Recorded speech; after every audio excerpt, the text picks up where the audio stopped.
On this episode of On the Set, I'm checking out Five Nights at Freddy's, the latest from Blumhouse based off the popular game. So let's get into it. The film starts off at Freddy Fazbear's Pizza, a Chuck E. Cheese type establishment that operated back in the 1980s.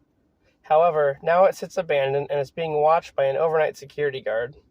The guard seems to be on edge and tries to run away from a strange sound by crawling through the air vent. This ends poorly, though, when he's caught on the other side by an animatronic fox that straps him to a chair and kills him by cutting up his face with gears inside another animatronic head. So they pretty much, strap him to a chair and then try to put a animatronic animal head on him, and yeah. And that definitely has some Saw qualities to it. Really fast gears just creeping towards your face. Oh, man. After that, we meet a mall security guard named Mike, who's busy chasing down a guy for kidnapping a child. Mike catches the kidnapper and tackles him and beats the shit out of him, only to find out that he's actually the dad of the child. Uh-oh, Mike. So yeah, he gets fired and sent to a career counselor named Steve to find a new job. But with Mike's track record of going from job to job, Steve doesn't have anything for him, aside from an overnight security job at, guess where? Freddy Fazbear's Pizza. At first, Mike turns it down because he's the legal guardian of his little sister Abby, and those hours just don't work for him. After meeting Abby's babysitter Max, we're introduced to Mike and Abby's aunt, a bitch who hates Mike and doesn't think he's competent. She threatens to take custody of Abby, knowing it'll get her a monthly paycheck. So, Mike calls Steve back and takes the job. His first night on the job seems alright, but Mike falls asleep and dreams of a family picnic that happened back when he was a kid. Suddenly, his little brother Garrett goes missing, and Mike chases after a car, the driver of which allegedly kidnapped Garrett.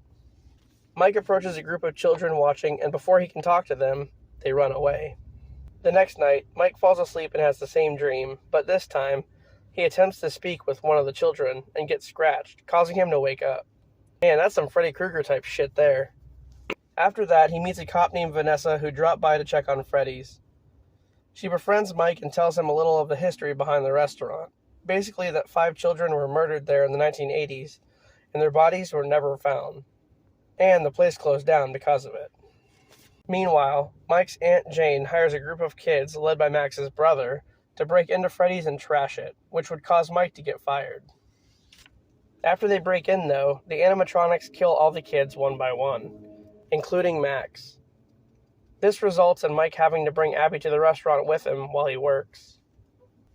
On the third night, Abby is strangely befriended by all the animatronics. Meanwhile, Mike dreams again, this time talking to a little blonde boy who agrees to show Mike the man who kidnapped his brother, in exchange for one thing, handing over Abby. Obsessed with finding out who the kidnapper was, Mike agrees.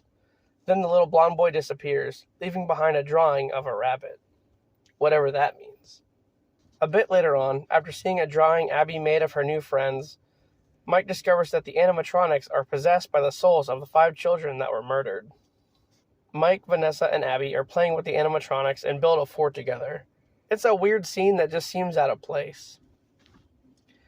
And after a heart-to-heart, Mike tells Vanessa that he's looking for his brother's kidnapper, and out of nowhere, she changes moods and tells him to keep Abby away from there.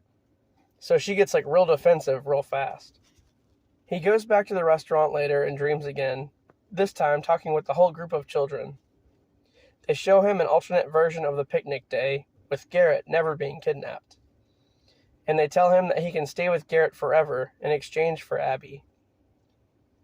Even though he initially agreed, this time he says no, and to leave her alone. But when he wakes up from the dream, he's strapped to a chair, the same as the security guard was in the beginning. But he escapes before he is disfigured by the animatronics. Fifth night, Golden Freddy, another version of the Freddy animatronic, goes to Mike's house, kills the aunt, and takes Abby back to the restaurant.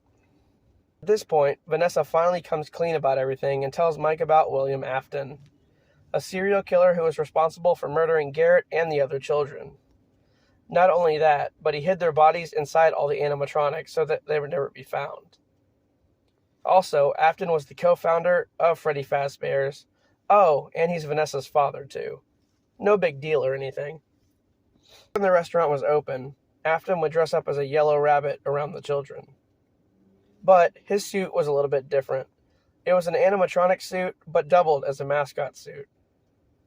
In the game, I think it's called like a spring-loaded suit or something like that.